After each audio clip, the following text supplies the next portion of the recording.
All right. Welcome. My name is Andrea Israel. I'm a military behavioral health child psychologist, and I work at the Center for Deployment Psychology. And it's really my privilege to be able to talk with you today a little bit about our military kids and thinking through what are some of the risks and their great resilience that we can think through when we're working with them. What we're going to do today is talk about some normative military stressors for military youth. So these things that we would really expect them to go through by virtue of having a service member parent. And then we're going to think through, well, what are some of the related behavioral health impacts that we might see related to those normative military stressors? Then we're going to end on a high note by thinking through what are some ways that we can think about resiliency for military youth. Now, one of the things I want you to think about is being a military youth is not the most common of experiences. Of the 2.5 million family members of active duty and reserve military personnel, about 1.5 million are children, but that's about it. Now, if we think through veterans, meaning people who have actively served our country in the past, the number of military connected youth increases to about 4 million. So we can think about the idea that about 4 million US youth have had some kind of exposure to military lifestyle, as well as the risk and potential benefits that come from having an active duty service member parent. Now, you'll notice that military youth do tend to be disproportionately younger than their civilian counterparts. And the reason for that is the military is a young workforce. And in addition, they tend to have their children at a younger age compared to their civilian counterparts. What that really means is we want to think through the fact that at a time of relatively vulnerable periods in development, our military youth not only have a chance to develop skills and coping and resiliency, but they're also exposed to some unique military stressors. So what are those unique military stressors? First, I want you to know military kids are kids first. So what that means is that they're going to go through those normative family stressors that really anyone might go through. So think of things like family life transitions, a marriage, a divorce, someone getting a different job. All those things can happen for a military youth, in addition to those daily hassles. Something happens to the car, or something's broken in the house, or maybe how people are getting along within the family home. Now, in addition to those common stressors that we might all experience, military youth also experience normative military stressors. You can think of these as those common experiences that a military family is going to have because it's associated with military lifestyle and or culture. I'm going to tell you more about this in just a moment.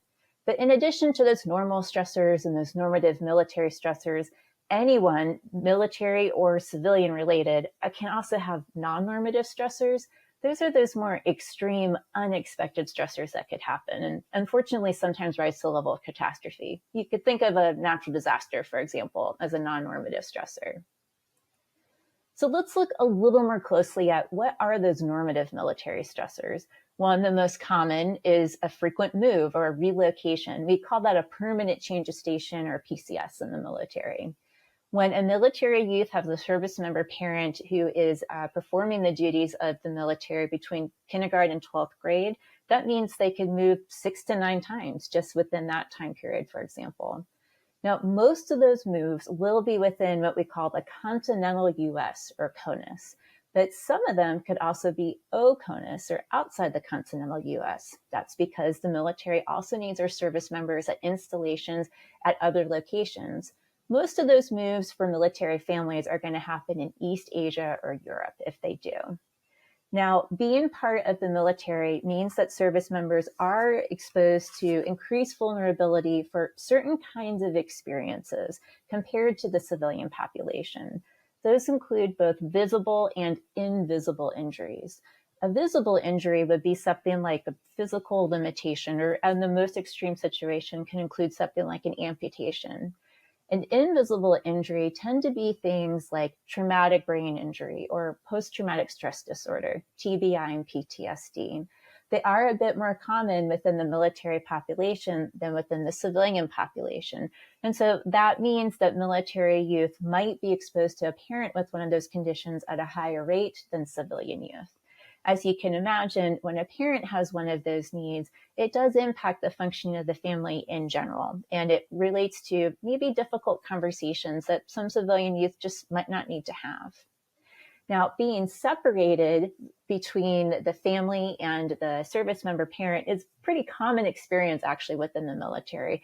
Now, sometimes these are for pretty short periods of time. Think of a few days or even a couple weeks. Those are more temporary duty assignments, and they can be done in little increments. They can happen sometimes, they can happen pretty frequently, but relatively speaking, they don't last for very long. By comparison, a deployment is another unaccompanied military activity that requires military personnel to more or less move to a different location, often for months and up to a year, potentially more. Those deployments tend to be a pretty difficult stressor for a lot of military families because of the length of the separation. Now, I'd be remiss if I didn't also mention that it's pretty common for service members to also engage in trainings that might also take them away from their family on occasion. Now, military children sometimes attend school on a military installation. Those are called Department of Defense Educational Activity, or DoDEA schools. But what you're going to note here is it's not a very big percentage of them. And in fact, most military children, they're going to public schools. And that's one of the reasons we're really excited to have you participate in this activity, because we really want all of our public school personnel to understand the unique strengths and potential needs of military youth. Now, if you're wondering about the remaining 12%, those youth are either homeschooled or maybe are in a private school setting. Now, I mentioned previously that PCS, those relocations, because they happen every 2 to 3 years, a student might attend up to 9 different schools before high school graduation. And that can impose some educational challenges for military kids, and probably in the ways that you're expecting. Different schools and locations just have different kinds of policies, different kinds of procedures. And so what you're going to see is sometimes they struggle with curriculum misalignment and sequencing. And so maybe what they're ready to take in the next part of a math curriculum, for example, might be different between 2 locations. And they have to kind of figure out how to make that work for themselves. Or differences in testing procedures that make them eligible for certain kinds of experiences could vary across schools. Sometimes we see different graduation credentials, or even they might PCS in what we call off cycle, meaning not in alignment with the school year. And perhaps they're not eligible for an extracurricular activity that they really care about. Even the simple transferring of records, especially important ones like IEPs and 504s, sometimes can be a little more complicated just because it takes time sometimes for that to happen. And maybe there's a little bit of miscommunication around who needed to do what. Now, fortunately, even though these educational challenges exist, so do resources. So there are people like school liaison officers, or SLOs, you might have heard them called. They're hired by the Department of Defense and are usually associated with different military installations. And their goal is really to help advocate for military kids and kind of help with some of these changes so they don't impact them so much. Then we have other great groups like the Military Child Education Coalition, or MCEC. They do some really lovely work directly with students and families and teachers and schools. And they're really an advocacy and support center to be able to really help these individuals do the best they can within school environments and to really help educational personnel know more about military children and their unique needs. There's even groups that work more at a policy and systems level, like the MIC3, where they're really trying to take away the barriers related to these frequent moves for military kids. Now, you might be wondering, with all these additional potential stressors, how are military youth doing compared to civilian youth?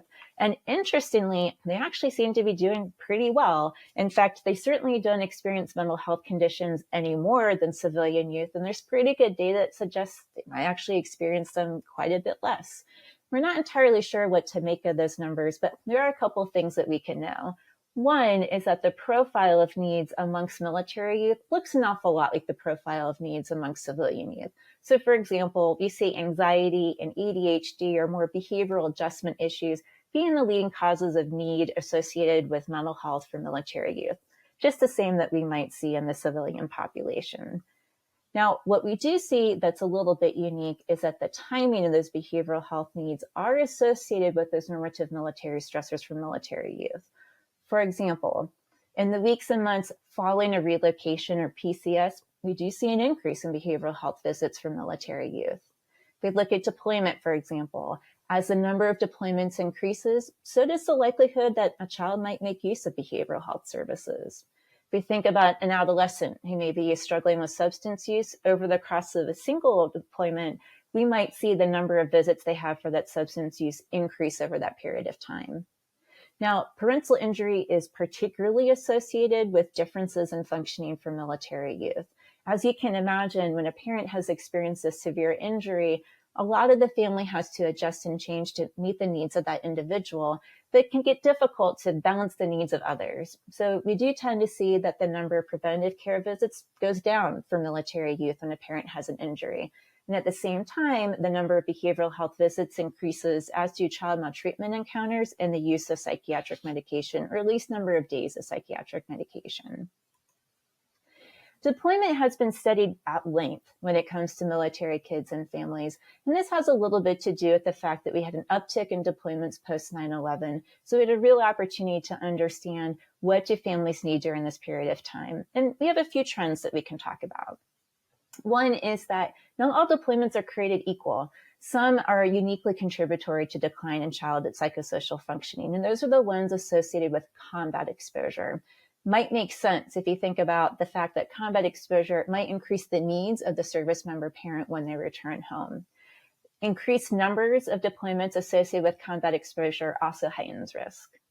Now, probably won't surprise you, but families who have poorer communication and maybe have baseline familial conflict, they tend to be at greater risk for having difficulties associated with deployment. But on the other hand, parents who are doing pretty well and have high well-being, they tend to have youth who do pretty well during the course of a deployment. For this reason, you might hear people say, so goes the parent, so goes the child, especially when it comes to military deployments. Now, I mentioned that military youth aren't necessarily struggling any more than civilian youth if you look at things like behavioral health outcomes. Some of it is that we think that they might have an increased opportunity to practice resilience, kind of like we see in the literature around grit, where the more you practice it, the better you get. Perhaps this is the same for resiliency when we think about military youth. So to have this conversation, we're going to leverage the 7 C's framework that's been put out by the American Academy of Pediatrics, and it's also been used by Ginsburg to think specifically around military youth. And here's what we find. We find that military youth a lot of times exhibit greater confidence, and we think maybe that's because they have more practice adjusting to new settings. Now, of course, it's not going to work that way for everyone. So we also see that that inconsistency across settings from all those moves might also decrease their confidence from the inconsistency. Now, we don't find that those moves disrupt overall developmental gains or general sense of competence for military youth, but we do see that parents might be especially important in helping to protect opportunities for military youth to make sure that they develop the competence they need. Now, military youth tend to be pretty good at connecting with others. And again, it's in part because they've had a lot of opportunities to move and need to meet new people. But their sense of feeling connected is especially enhanced when they also have connections with military families in addition to civilian families. In the context of deployment, that might be especially important because military families might understand a little bit more what the experience is like to have a family member deploy. We often say that military youth have a head start when it comes to character because military culture values things like commitment, service, integrity, and those in turn really seem to help youth with diligence, work ethic, moral-based decision-making. Similarly, military kids serve too. While their family member is certainly serving in the U.S. military, they will have a sense of contribution and service themselves, not just to the military, but a lot of times it makes them more likely to volunteer or even contribute to other meaningful initiatives. Finally, from a coping perspective, again, we see that military youth get a little extra practice with needing to cope. But we also see that because they're expected to maybe rise to the occasion at a somewhat younger age, they do benefit if people like trusted adults in the form of parents or other folks come alongside them and give them a little bit of extra information on what is coping, why does it matter, what's it look like. Finally, military youth a lot of times are asked to maybe do things a little bit more autonomously and independently, especially when there's separation within the family. But sometimes it leads to a better, healthy sense of control between the parents and the youth. And we find that a sense of control within the family is especially good when both parents have a shared understanding around parental approaches and what things should look like even during those periods of separation. So I hope what you took away from today is that military youth do experience some unique stressors that are associated with military lifestyle and culture. Those might include PCS, which is permanent change of station. You can think of those like moves or relocations, separations between the service member parent and the rest of the family, and then the potential to have some tough topic discussions. Now, although military youth on the whole seem to be doing pretty well when we look at their behavioral health outcomes, we do see the timing of those behavioral health needs does seem to be associated with those normative military stressors. And finally, military youth do seem to have pretty strong resiliency as well. While this isn't the rule, it often is a very common pattern. And we can use the 7Cs framework as a way to help us understand the nature of their strengths and maybe how we could use those as providers and educational personnel who are working with military youth. Thank you so much for your attention today. Thank you for the work that you do for all of our kids and teens to include our military youth.